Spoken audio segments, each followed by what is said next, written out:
On va donc débuter cette table ronde qui va porter sur la reprise d'entreprise. Je vais assurer la fonction de modérateur. Sont bien présents Mélanie Rouget, Guillaume Tétiot, expert comptable, et Jean-Christophe Tardif. Et on va essayer de présenter chronologiquement une opération de reprise un petit peu particulière, puisqu'il s'agit bien d'une reprise d'entreprise, mais par des salariés en poste dans la société qui finalement est la cible et qui sera reprise. Pour essayer de circonscrire un peu notre propos, on a décidé d'avancer de manière chronologique en partant de la rencontre et du projet. Jean-Christophe va nous le présenter. Et en suivant derrière une chronologie classique, j'allais dire lettre d'intention, protocole, garantie d'actifs et de passifs, et puis opération dite de closing, un mot anglo-saxon pour dire que c'est la signature, la fermeture du dossier, donc jusqu'à la remise des chèques et la remise des clés de l'entreprise. Voilà pour cette première intervention. Je passe donc la parole à Jean-Christophe pour présenter cette reprise. Voilà. Merci. Bonjour à tous. Donc la reprise de la société, c'est un bureau d'études Gélineau à Angers. C'est un bureau d'études qui a une activité de conception des installations, plomberie, chauffage, ventilation, électricité dans le domaine du bâtiment. C'est une société qui intervient essentiellement sur le Maine-et-Loire et les départements limitrophes.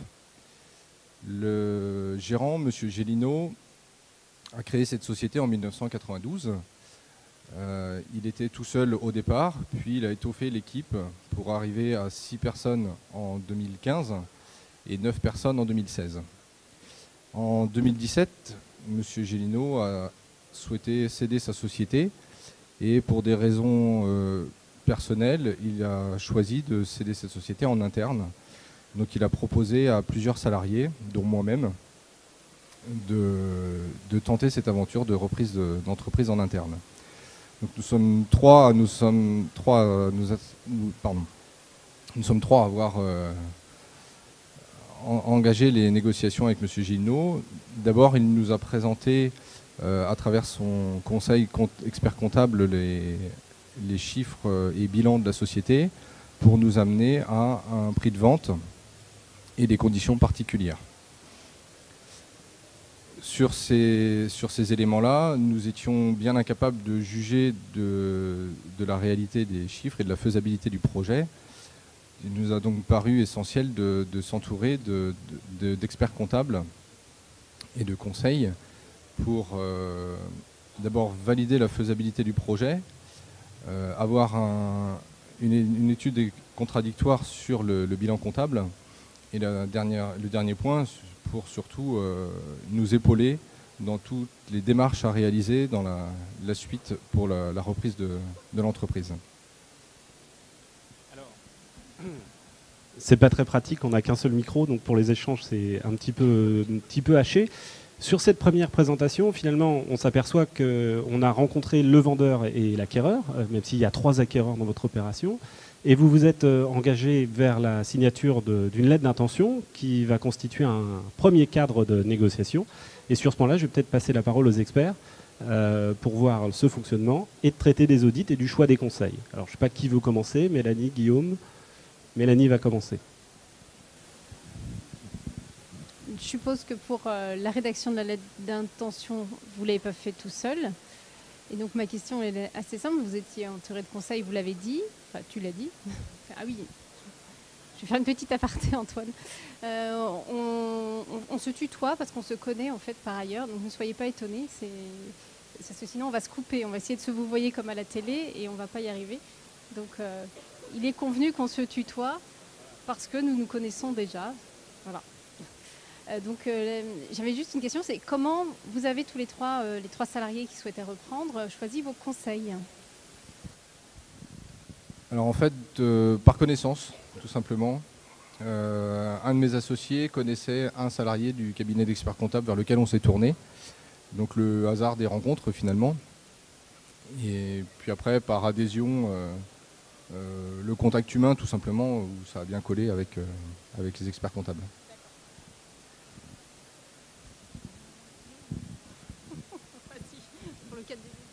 Oui, merci. Donc effectivement, la première rencontre a été par un contact. Et puis après, comme Jean-Christophe, tu évoquais, c'est une adhésion commune aussi. pour répondre à la question de l'analyse du prix, de la faisabilité. C'était un peu les premiers thèmes qu'on a traités pour savoir si derrière on devait avancer un peu plus loin dans le process pour pas perdre de temps. Le temps, c'est de l'argent, et pas de faire de frais inutiles.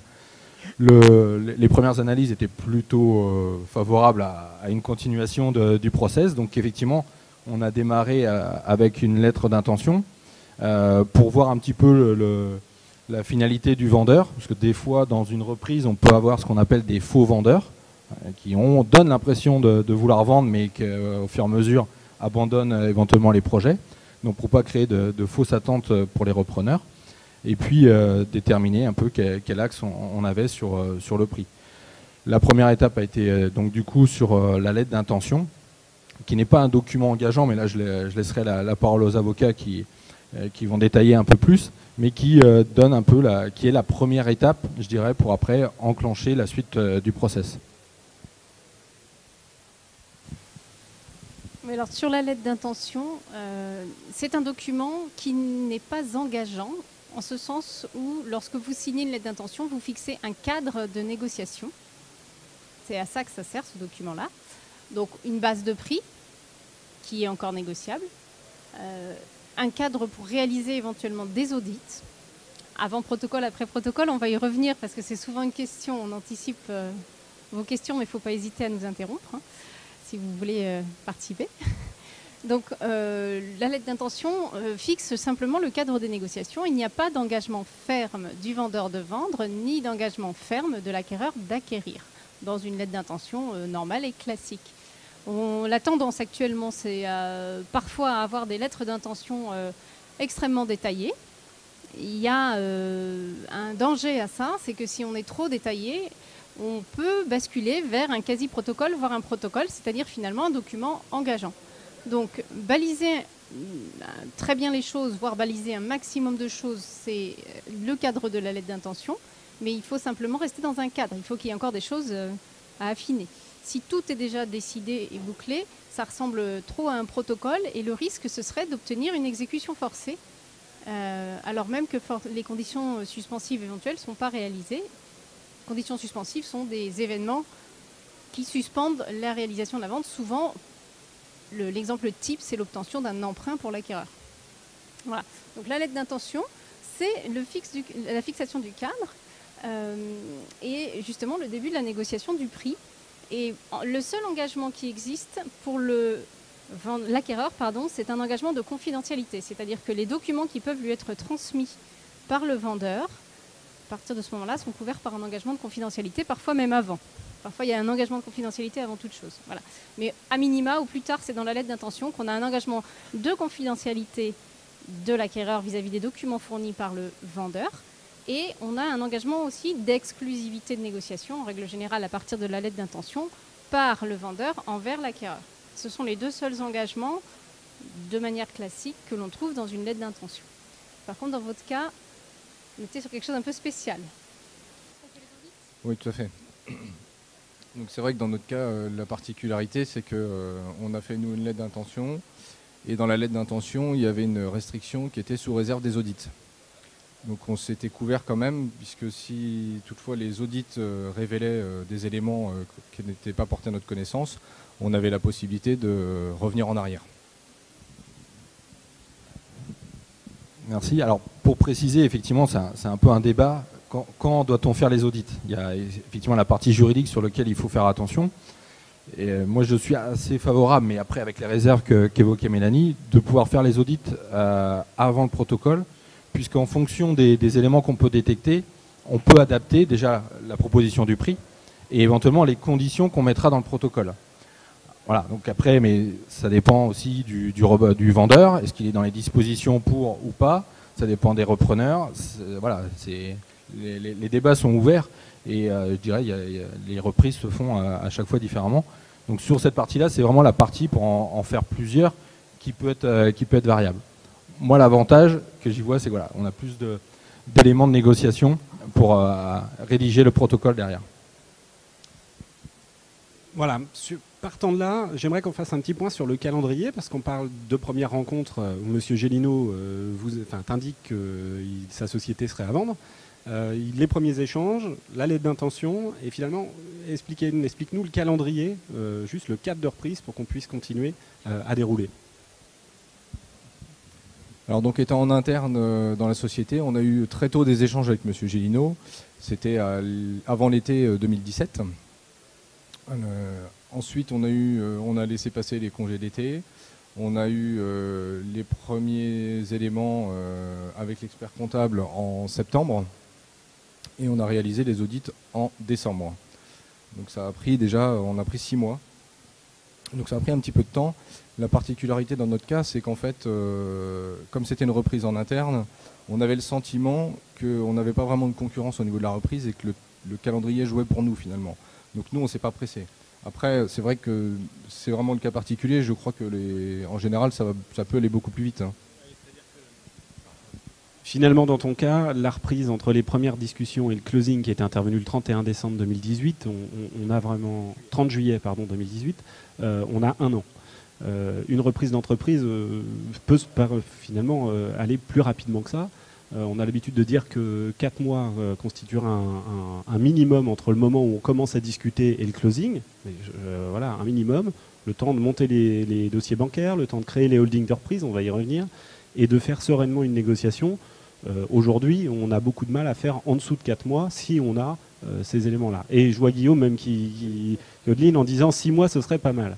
Mais 6 mois peut être une référence, 4 mois un minimum. 1 an, on est bien d'accord que c'est lié aux circonstances de l'espèce. Donc, une fois que vous êtes tombé d'accord sur le prix, puisqu'il y a bien eu un accord sur le prix après les audits, vous avez vu les audits, vous avez renégocié le prix, vous êtes donc engagé dans la rédaction d'un protocole d'acquisition qui a servi de base à la recherche des financements et à la mise en place de toutes les opérations que vous allez nous décrire. Et là, je vous repasse la parole. Donc en plus, effectivement, pour finir sur le cas d'espèce, on a aussi la date de clôture du bilan de la cible, qui est étant à 30 septembre, c'est ce qui nous a amené à les premières analyses sur décembre.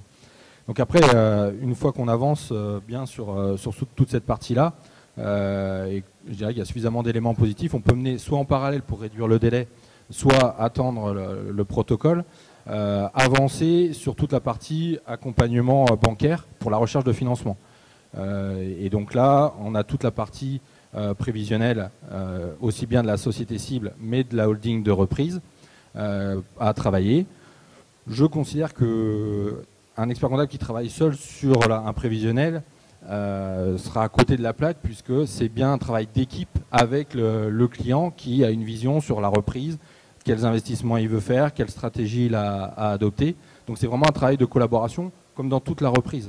On a un travail d'équipe entre forcément le client qui reprend l'entreprise, nous en tant qu'expert comptable, mais aussi avec l'avocat. C'est un travail d'équipe pour mener à bien toutes les négociations. Donc sur cette partie-là, la partie chiffrée, effectivement, on est en première ligne. Et la partie reprise du projet, la stratégie, je trouve qu'elle est souvent pertinente que ça soit travaillé avec le client, puisque le banquier, il y en a quelques-uns dans la salle, va d'abord analyser le porteur de projet, que ce soit une création ou une reprise, et ce qu'il croit au porteur de projet. Après, l'adéquation entre le porteur et le projet en lui-même, et il regardera qu'en dernier la partie chiffrée. Si les 2 premières étapes, le banquier n'est pas convaincu, il y a peu de chances que ça se poursuive bien. Donc là, forcément, par contre, sur le projet-là, un point fort, c'est que c'était une reprise interne avec 3 salariés cadres avec plus ou moins d'ancienneté, qui était plutôt un point positif.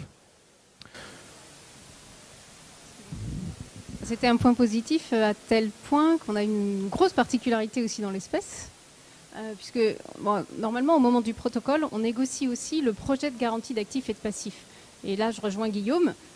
C'est là où c'est important d'avoir pu faire les audits avant de conclure le protocole, parce que le protocole au plan juridique, là, c'est un document engageant.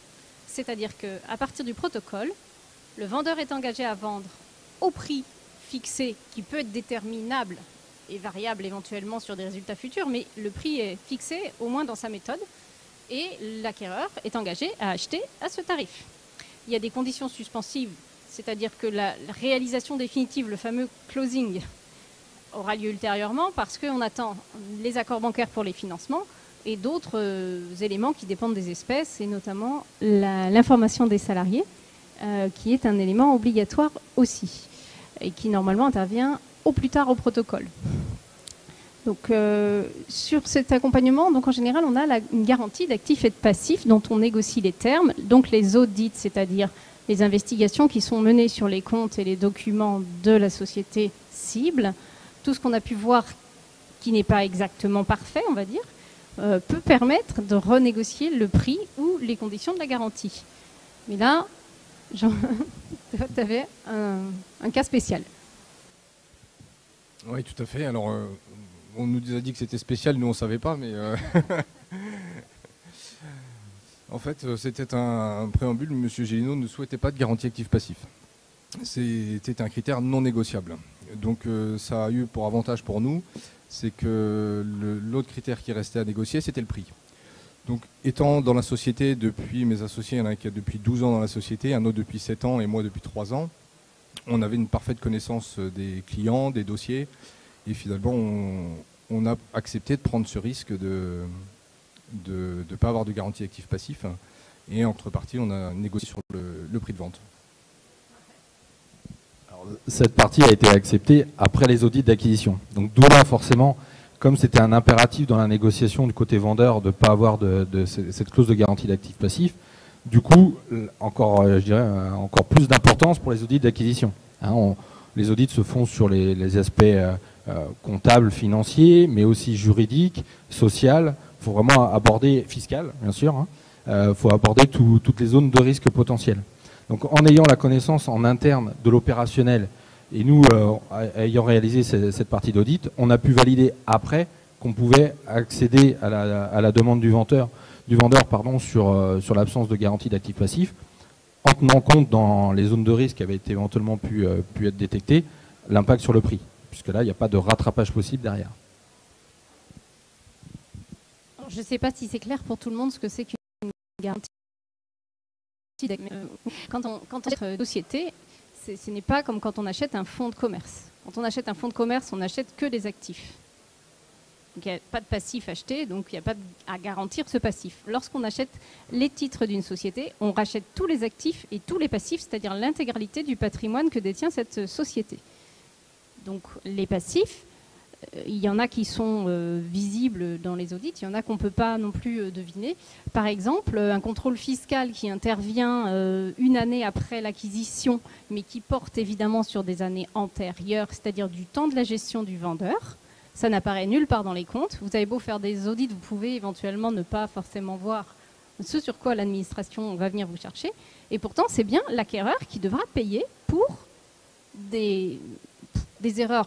Ça reste à prouver, mais enfin, en tout cas, quelque chose qui date du temps de son vendeur. Donc la garantie d'actifs et de passifs a pour objet de maintenir d'une certaine manière pendant une durée qui est en général d'environ 3 ans, c'est-à-dire le délai de reprise des administrations, fiscale, sociale, etc. 3 ans en règle générale, enfin 3 ans et 3 mois. Bref, donc c'est de maintenir la responsabilité finalement de dirigeant du vendeur pendant cette période-là, uniquement sur tout ce qu'il a fait avant la vente. Bien sûr, si c'est un événement postérieur à la vente, ça ne le concerne plus. Mais pour tout ce qu'il a fait avant la vente, il reste garant. Et c'est un système d'indemnité, en fait. Voilà, donc voilà ce que c'est une garantie d'actifs et de passifs. C'est une sorte de prolongation de la responsabilité de dirigeant du vendeur. Et c'est souvent d'ailleurs uniquement les dirigeants qui s'engagent. Donc là, on n'en avait pas, ce qui est en pratique effectivement rare, mais qui se comprend dans les circonstances spécifiques de la reprise par les salariés qui sont là depuis longtemps et qui avaient un grand degré d'autonomie. N'est-ce pas, Jean-Christophe? Oui. Oui. Voilà. Ça, c'est sur les garanties.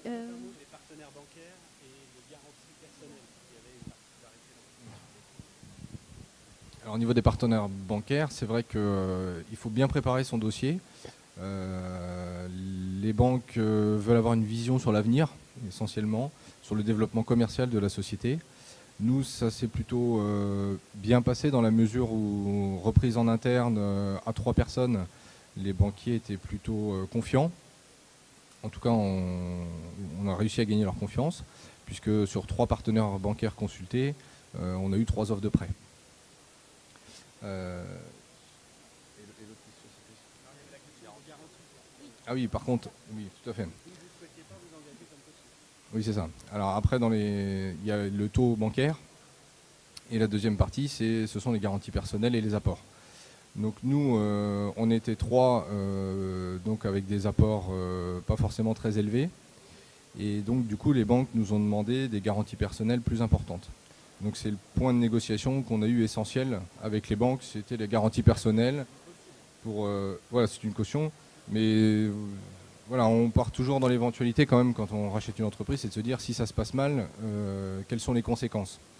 Aujourd'hui, on a réussi à maintenir, enfin en tout cas à négocier des conséquences qui ne mettraient pas en péril notre maison, notre famille. Et ça, on ne va pas s'endetter pendant des années si toutefois notre société devait disparaître, quoi. Effectivement, c'est important dans l'accompagnement à la recherche de financement bancaire. Dans notre démarche, on ne traite pas forcément que le taux. Tout est à prendre en considération. Et là, il y avait un point sensible qui était l'importance de la garantie personnelle. Je ne vais pas parler trop fort si nos amis banquiers entendent, mais effectivement, les banques ont tendance à demander beaucoup en garantie. Donc là, c'était un des points d'importance sur ce dossier, de travailler sur les cautions perso. Il faut savoir qu'il y a toujours une garantie demandée. Et elle peut porter, lorsque la société préexiste, aussi sur des nantissements de titres.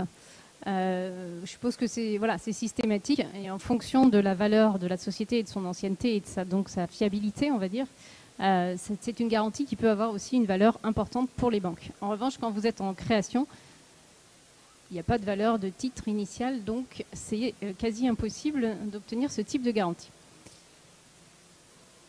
On passe à la holding.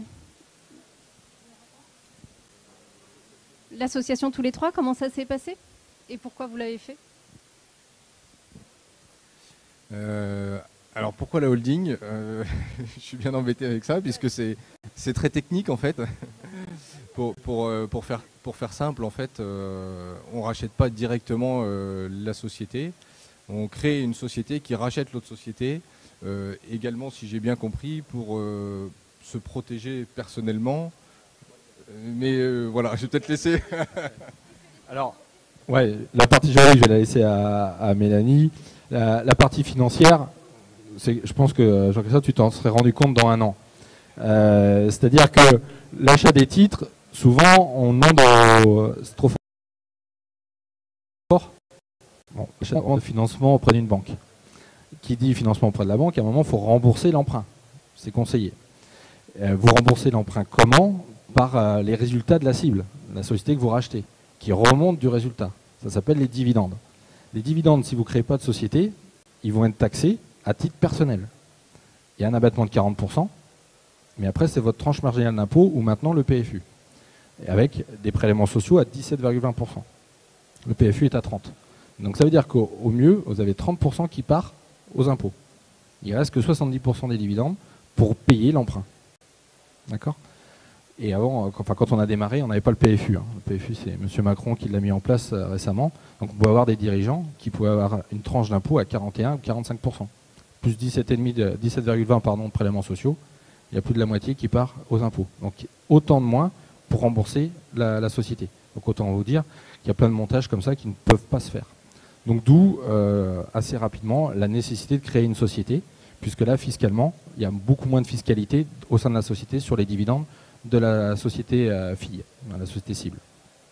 Et donc c'est la holding qui achète les titres et qui fait l'emprunt pour pouvoir que ça rende possible les montages de reprise. Sur la partie juridique, je te laisse. Alors, au niveau juridique, il y a aussi un effet, on appelle ça un effet de levier. Donc finalement, c'est ce que vous entendez partout, le LBO, c'est ça. Hein. Le LBO, c'est Leverage Buyout en anglais, c'est-à-dire utiliser un effet de levier. Et cet effet de levier, il vient de la création d'une holding, donc une société qui a pour objet de détenir les titres de la cible. Et donc il y a cet effet de levier financier et fiscal que vient d'expliquer Guillaume. Et il y a aussi un effet de levier juridique. Là, en l'occurrence, on avait 3 personnes. Alors, quand vous investissez à titre personnel, bah, vous êtes taxé plus et vous êtes directement responsable. Là, on a une société qui s'interpose. Bon, la cible était déjà une forme de société à responsabilité limitée, donc on avait déjà un effet de limitation. Mais avec les cautions personnelles, cet effet de limitation, il est érodé. Donc en mettant une strate au-dessus, on a toujours la même érosion, mais on a quand même une cible, on va dire, commune, enfin une société commune dans laquelle vous avez pu mettre éventuellement vos règles du jeu, à vous, si elles ont été travaillées ou si elles vont l'être. Ça peut être un pacte d'associés, mais ça peut être dans la société en elle-même. Et l'effet de levier juridique, il vient du fait qu'il n'y a qu'un seul vote qui est exprimé par cette société qui détient l'autre société. Donc c'est une voix unitaire de vote. Et l'intégralité des dividendes remonte à une seule personne qui est cette société, en fait. Voilà, donc on a un effet de levier juridique, tant sur les droits aux dividendes que sur les droits de vote également.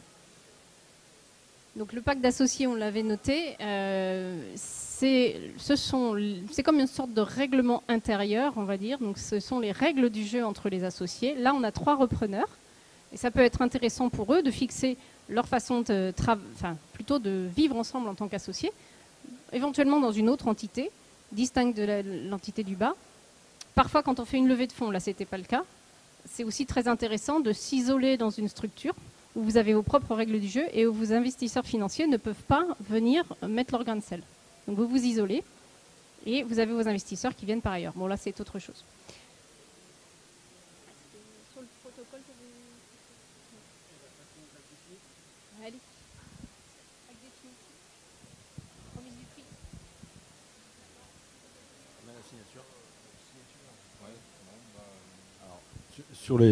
Pour préparer le protocole qui est la version qui amène à la signature du prix et puis l'échange des clés contre un chèque pour le vendeur. Bien sûr, là, au niveau juridique, on travaille avec le vendeur et les avocats pour préparer les actes juridiques. Ce qui fait qu'arrivé le jour J, normalement tous les problèmes, enfin dans une grande majorité des cas, on recommande que tous les problèmes éventuels soient déjà traités en amont et que le jour de la signature, il y ait la signature, que ce soit un autre moment normalement un peu plus convivial que dans les périodes précédentes où il peut y avoir quelques zones de stress quand on est en négociation, que ce soit sur le prix ou les conditions. Sur ce moment-là, je te laisse la parole. Comment tu as vécu cette signature ? C'était une signature un peu particulière, j'ai trouvé. Bon, après, parce que M. Gélineau avait créé sa société et finalement, il lâchait 26 ans de sa vie comme ça, du jour au lendemain, sur la signature d'un bout de papier. Et je pense qu'il savait que quand il quittait la pièce, pour lui, il changeait de vie. Et je pense que dans sa tête, il n'était pas tout à fait prêt à partir en retraite. Donc forcément, c'est pas toujours évident. Mais bon, c'était un bon moment quand même agréable, bon, surtout pour nous, repreneurs, puisque c'est une nouvelle vie qui commence.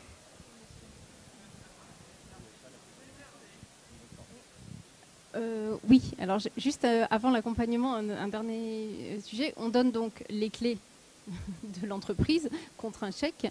C'est aussi le moment où les fameuses garanties qui ont pu être négociées sont remises. Alors, garantie sur les emprunts, mais aussi la garantie de la garantie, on n'en a pas encore parlé.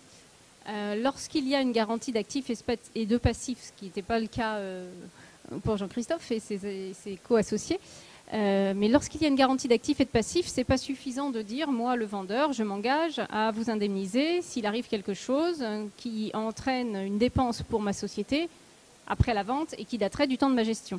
Parce que c'est une affirmation, mais quel est l'effet ?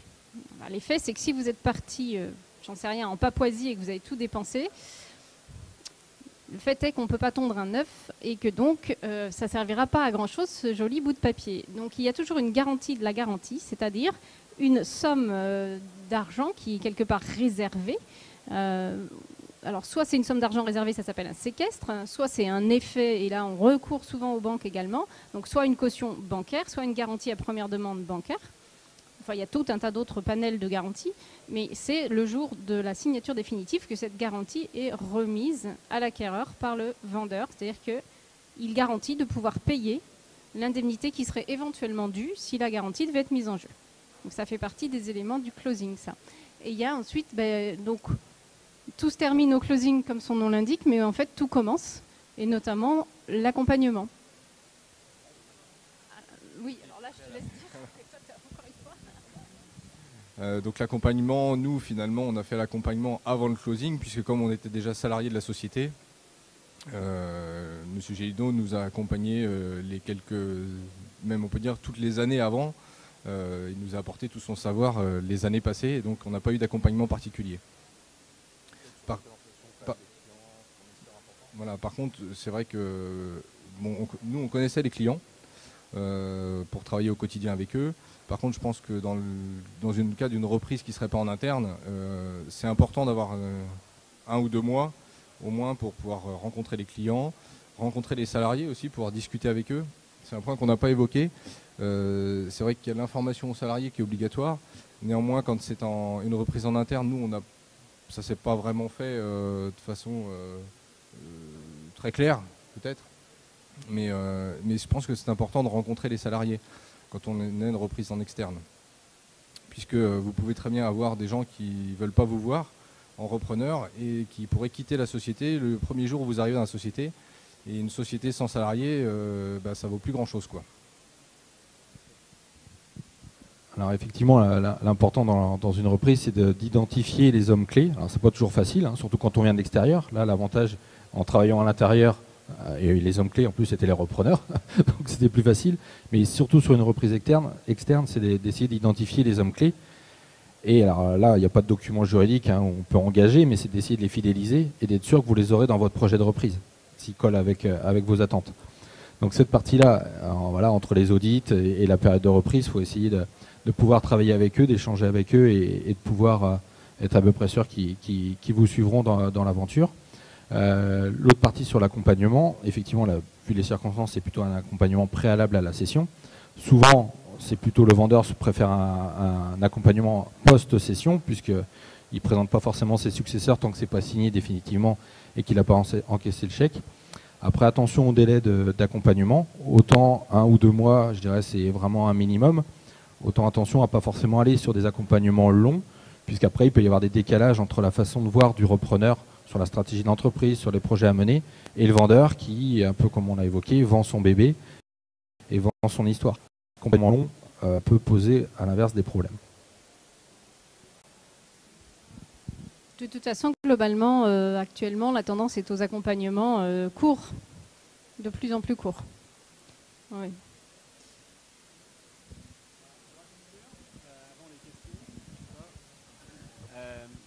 Juste conclure avant de vous donner la parole et de répondre aux questions si vous en avez. On espère que vous en aurez. On va en susciter, j'espère. Évidemment, Jean-Christophe, c'est récent, puisque finalement, 31 juillet pour le closing. Tu m'as confié que vous êtes partis en vacances au mois d'août et que finalement, ils sont partis en vacances salariés et ils ont repris leur bureau en tant que dirigeants de l'entreprise. Donc c'est assez frais. Finalement, pas de mauvaise surprise depuis cette période-là. Alors peut-être grâce à Guillaume et aux audits. Je crois que si c'était à refaire, ce serait à faire. Peut-être un mot de conclusion sur cette aventure ou pas, avant de passer la parole. Voilà. Peut-être un petit conseil, c'est qu'en effet, se faire bien entourer d'un expert comptable, d'avocat, c'est le point essentiel. Et nous, c'est vrai qu'on n'avait pas commencé par ça, en pensant discuter en interne avec notre patron et puis dire on va trouver un accord. Et finalement, on a perdu du temps. Ce qu'on disait, nous, ça a mis 1 an. On aurait pu faire beaucoup plus court. Et c'est là que les conseils sont essentiels et importants dès le début d'un projet. Alors c'est sûr que ça veut dire qu'il faut investir financièrement, puisque forcément, ces gens-là sont payés. Mais de toute façon, on ne peut pas mener le projet sans investir dedans. Et sinon, en effet, aucun regret sur la reprise. C'est formidable, l'aventure d'entrepreneur. Je crois qu'on va vous passer la catchbox. Si vous avez des questions, voilà, c'est le moment. Voilà, j'ai une question au milieu. Moi, j'ai deux questions, on va dire, sur les premières parties du protocole. Tout d'abord, est-ce que la lettre d'intention, enfin, le fait de ne pas faire de lettre d'intention est un risque dans le cadre de la reprise ou non? Enfin, moi, à titre personnel, j'ai fait un accord de confidentialité en ce qui concerne les documents qui me sont transmis. En revanche, pas de lettre d'intention. Est-ce qu'il y a un risque à ce niveau-là? Il y a simplement un risque. Vous êtes repreneur. Oui. Vous n'avez pas d'exclusivité. celui-ci. Voilà. Enfin, de facto. Et le cadre n'est pas fixé par écrit. Donc votre cadre de négociation n'étant pas fixé, vous ne savez pas forcément, en accord avec le vendeur, quand est-ce que vous allez faire vos audits, quand est-ce que vous allez conclure votre protocole. Enfin, vous n'avez pas de calendrier, donc vous n'avez pas de cadre de négociation. Et surtout, de votre point de vue, vous n'avez pas cet engagement de négociation exclusive avec vous, qui est souvent le corollaire de la lettre d'intention. En revanche, comme je l'ai dit tout à l'heure, comme ce n'est pas un document engageant, ça ne vous bloque pas du tout pour la suite du dossier. Vous pouvez vous en passer, simplement, ça manquera peut-être un peu de cadre. Oui, en complément, c'est vrai qu'on n'avait pas évoqué qu'il y a la clause d'exclusivité, ce qui fait que le vendeur ne peut pas normalement poursuivre avec d'autres acquéreurs. Bon, après, des fois, on voit un peu de tout malgré tout. Et l'autre point déterminant, c'est s'il y a trop d'écart, ne serait-ce que sur le prix, entre l'attente du vendeur et vous en tant que repreneur, pour au final aboutir à un protocole où là, vous allez découvrir qu'il y a trop d'écart entre ses attentes et les vôtres. Et là, c'est une perte de temps et un peu de frais inutiles. Donc c'est là où... et c'est ce qu'on disait, ça dépend un peu des dossiers, comment est-ce qu'il y a de la concurrence ou pas, est-ce qu'on est plus ou moins d'accord déjà sur le prix, voilà, la nécessité de formaliser ou pas une lettre d'intention, quoi.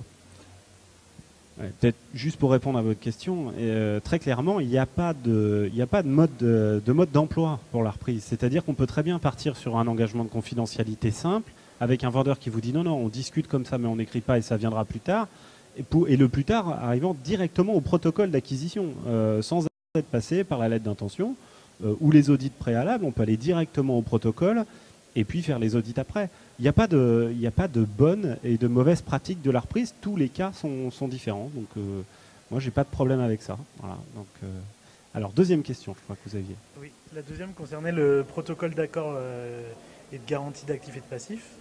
Est-ce qu'il doit être bien précisé dans ce protocole qu'est-ce qui est garanti, ou c'est quelque chose de général qui garantit le passif du coup? Alors, dans le protocole, en fait, souvent la garantie d'actifs et de passifs est un projet qui est en annexe du protocole. Mais on l'a déjà négocié et c'est assez précis, c'est même très précis.